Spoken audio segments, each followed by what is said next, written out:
q 37. 법인이 얻은 이익에 대한 증여세는 예요. 법인이 얻은 이익에 대한 증여세? 법인도 무슨 이익을 얻었어. 그래서 이 증여세가 그럼 어떻게 되는가? 케이스. 저는 조그만 사업체를 운영하고 있습니다. 그런데 최근에 자금이 부족해 아버지로부터 도움을 받고자 합니다.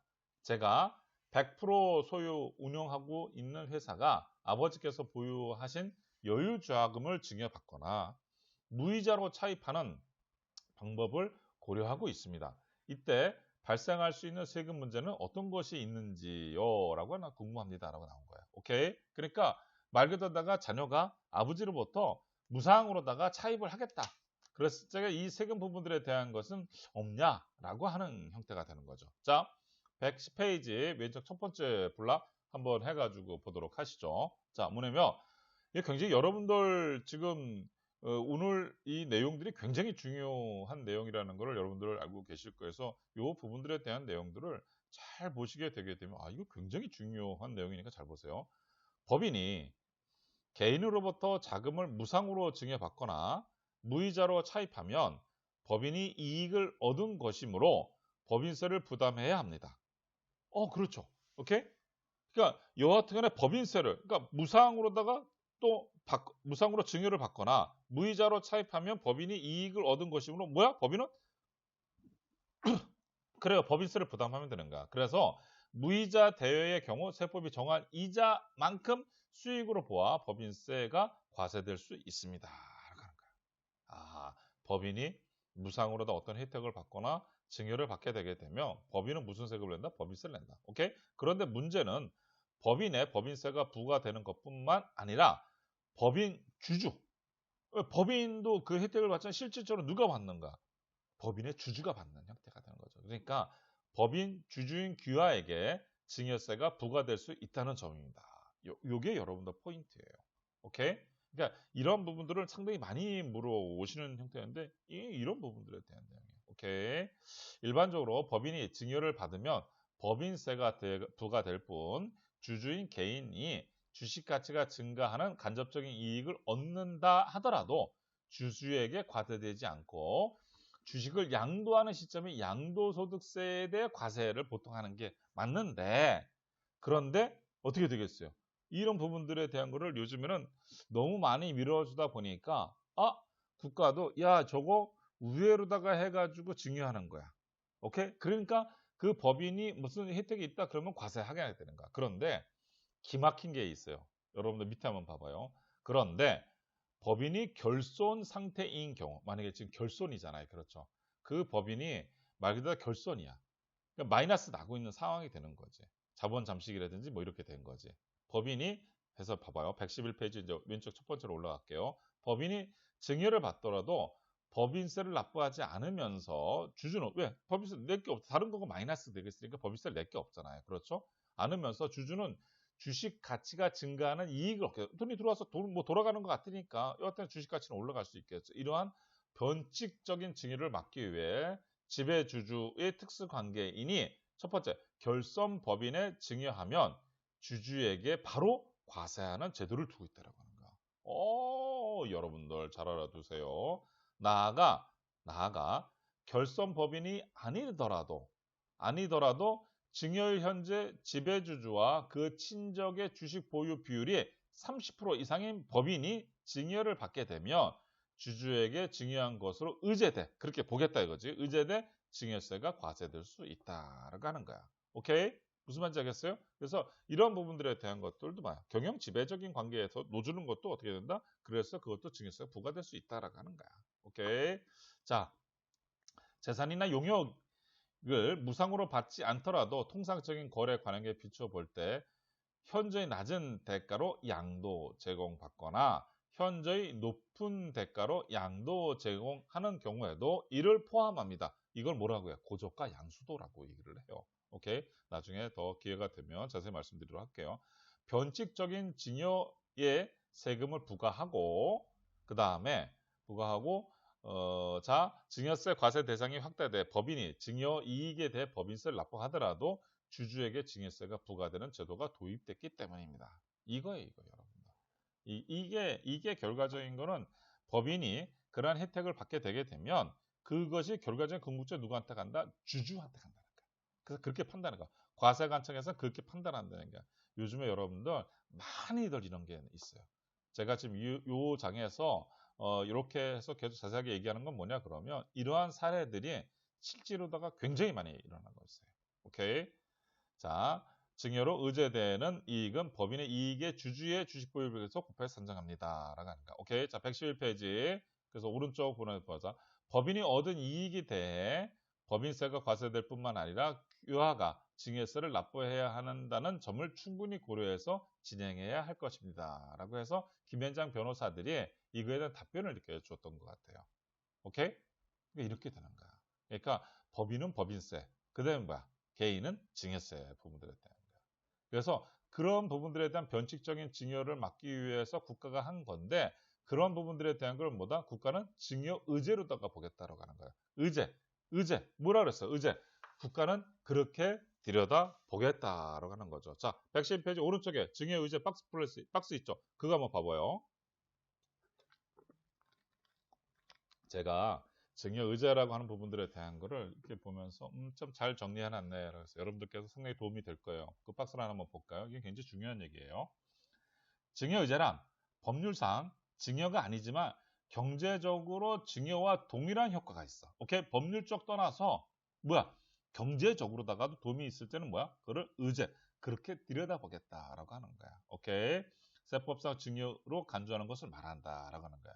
형식적으로 증여가 아니더라 하더라도 실질적으로 증여인 경우 증여로 간주해 세금을 매기도록 규정하고 있다라는 거야. 증여 의제로 인해서. 오케이? 예를 들어 봐봐요. 여러분들 여기서부터는 이렇게 좀 체크를 해봐요. 참 사례 부분들을 잘 정리해놔서 한번 볼까요? 예를 들어 특수 관계에 있는 사람끼리 재산을 시가의 70% 이하 또는 130% 이상 가격으로 사고 판 경우에 증여로 간주한다. 아까 뭐라 했어요? 고저가 양수도 높거나 낮게 해가지고서 서로 주고받았을 적의 부분들을 지금 여기서 얘기하는 거야. 그렇죠. 이 얘기야. 두 번째, 빚을 면제받거나, 빚을 면제. 받기로 돼 있는데 뭐야? 자네한테 돈 꺼주고 나서 안 받을게. 그러면 어떻게 돼? 그 증여나 마찬가지야. 오케이? 그래서 이런 얘기하는 거야. 자, 다른 사람의 빚을 대신 갚아주는 경우도 마찬가지돼. 오케이? 그 다음에 보험료를 내지 않은 사람이 보험금을 탄 경우. 여러분들 이해가 잘 가시죠? 그렇죠? 보험료를 내지 않은 사람인데 다른 사람이 타는 거야. 그럼 당연한 게 어떻게 돼? 네가 왜 타? 이 사람이 돈을 냈는데 네가 왜 타? 그럼 그 사람이 어때? 그 사람이 증여받은 거랑 같은 거죠. 그러니까 증여세 부분들에 대한 것을 그렇게 들여다보겠다. 경제적 혜택을 봤어요. 증여 의제로다가 규정해서 부과하겠다라고 하는 거죠. 오케이. 또 제3자 명의로 명의 신탁한 경우. 기업의 합병 등자, 감자 등으로 주주가 이익을 본 경우. 오케이? 재산 소유자의 특수관계인의 양도된 재산이 매매일로부터 3년 이내에 당초 재산 소유자의 배우자나 직계 존비속에게 양도된 경우. 결과적으로 다시 돌아온 거를 얘기하는 거야. 그래서 어때요? 증여 의제로 보겠다는 거야. 여러분들 요 박스 부분들에 대한 내용들을 잘 보세요. 굉장히 잘 정리가 돼 있어요. 이런 거를 뭐라고 한다? 증여 의제다라고 얘기를 하게 되는 겁니다. 큐 38. 공익법인의 설립과 운용 시 주의할 점은 이라고 하는 부분들에 대한 거를 좀 보도록 하죠. 자, 공익법인이에요. 공익법인. 이 공익법인에 대한 내용들이야. 오케이, 한번 더 봅시다. 케이스. 자수성가하신 저희 아버님은 항상 부의 환원을 깊이 고문해 하셨고 공익법인을 통해 이를 실현하고자 하십니다. 그런데 공익법인과 관련한 뉴스들을 보면 여러 요건을 챙겨야 해서 만만치 않다는 생각이 드는데요. 공익법인의 설립과 운영 과정에서 주의할 점이 무엇인지 궁금합니다. 라고 하는 거야. 오케이?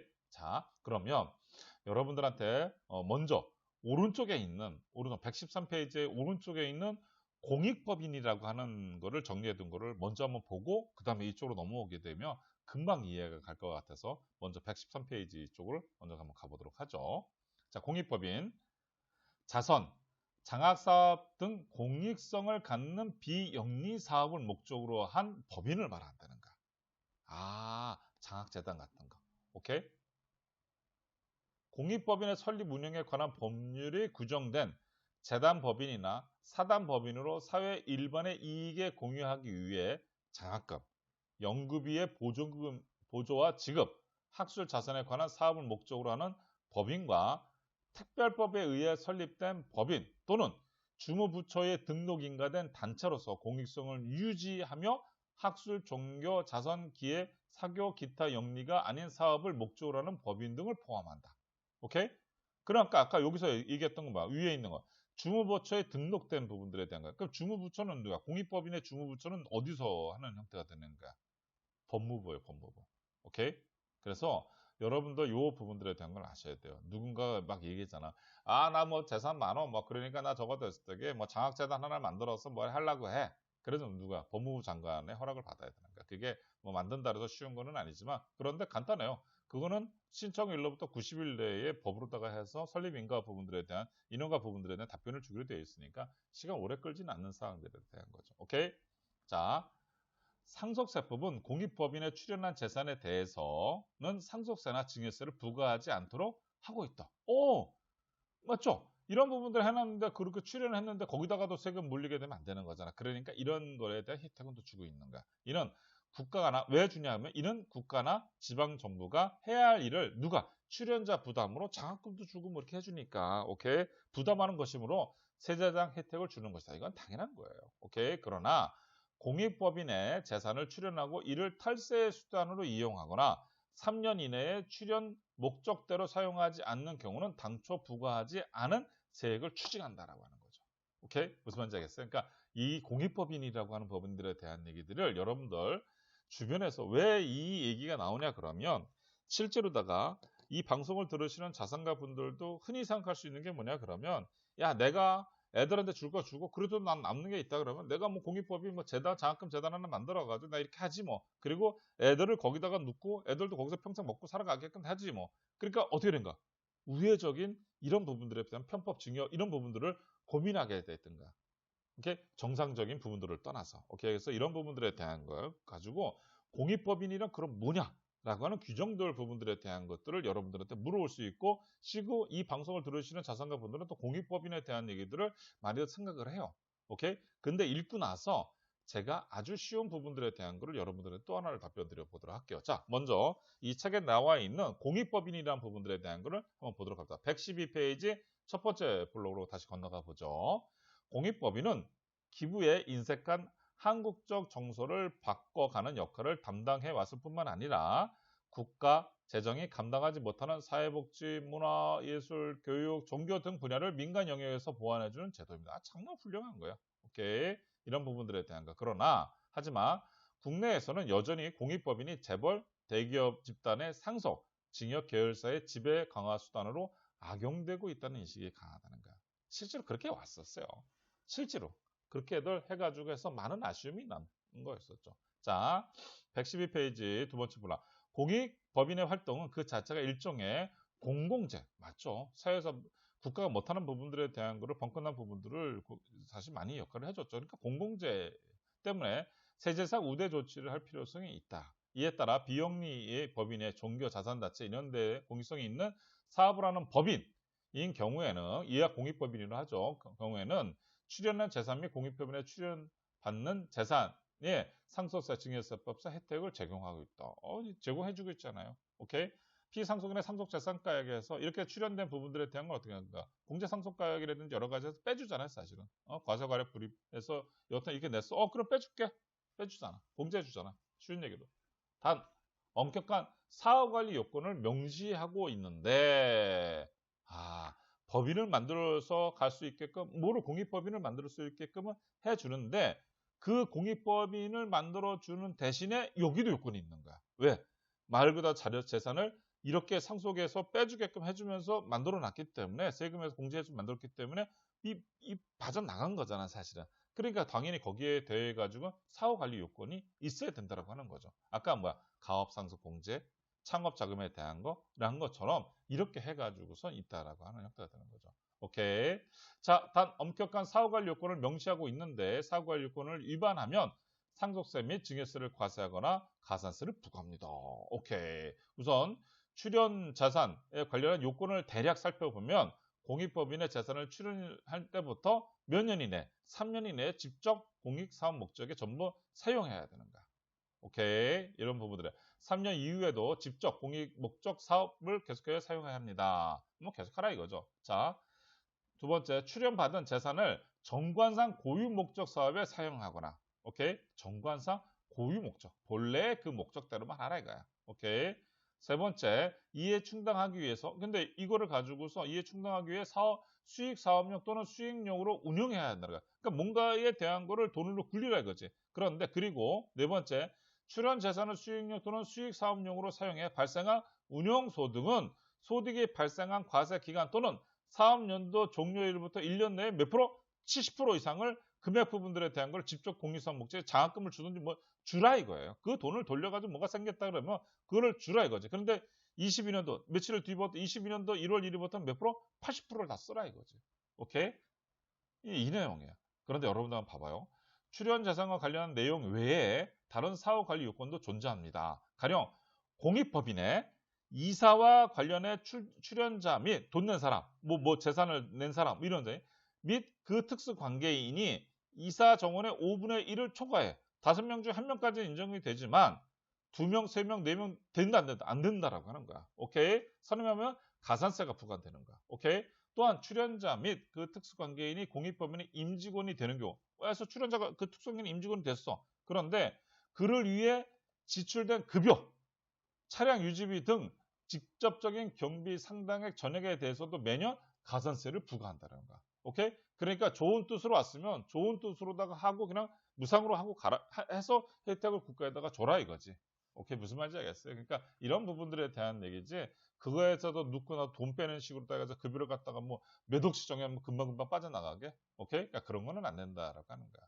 그래서 공익법인의 특수관계에 있는 내국법인의 이익을 증가시키기 위해 정당한 대가를 받지 않고 공익법인을 홍보를 하는 경우도 가산세가 부과된다 이거죠. 오케이. 자, 공익법인은 사회공헌하는 활동을 하므로 그에 대한 여러 혜택을 부여하고 있는 거잖아요. 오케이. 그러나 공익법인이 편법적 운영을 막기 위해 설립 당시 재산을 출연한 것과 관련해 제한을 두고 있다. 이게 엄격한 사업관리 규정. 지금 말씀드린 것 같은 내용들. 오케이. 그래서 이런 거야. 그래서 사회에서 출연하거나 공익법인을 운영하는 예상치 못한 불이익을 입을 여지가 있습니다. 따라서 그러니까 이런 내용들 여기 여러 다시 한번 제가 읽어볼게요. 엄격한 사업관리 규정도 있습니다. 있다는 거야. 오케이? 사람들이 모르고 장학재단이나 뭐 이런 거를 내면 되는 줄 알고서 해가지고 툭 맡기거든요. 그런데 나중에 맡기고 났는데 그런 규정이 여기 탁 묶여버려. 재산이 묶여버리는 거지. 그리고 애들을 보내가지고 거기서 급여를 갖다 받고 하면서 생활하게 하려고 했었는데 그리고 차도 거기서 뭐 빼가지고서 그렇게 하려고 차 리스 1번 회사 하는 것처럼 하려고 그랬던 거 아니야. 그런데 아까 113페이지에 그 첫 번째 밑에 볼락, 첫 번째 볼락 하나 한번 봐봐요. 거기하고 두 번째 볼락 위하고 봐. 출연료 급여 부분들의 차량 유지비 되나 안 돼? 안 된다고 했잖아요. 그러니까 이게 실제로 다 뭐냐면 엄격한 사업 규율 규정도 있다는 거를 여러분들이 알고선 하셔야 돼요. 그래서 이 출연 부분들에 대한 거를 가지고서 막 물어보시는데 저는 이거에 대해 가지고 이거보다 더 좋은 방법도 있어요. 이것도 굉장히 좋은 방법이에요. 근데 이거보다도 더 좋은 방법이 요즘에 이렇게 복잡하고 여러 가지 규정 받고 저렇게 하고 이렇게 하지 않고 하면서도 공익법인처럼 정말 사회에 선한 영향을 끼치는 자산가들이 할 수 있으면서도 할 수 있는 게 있어.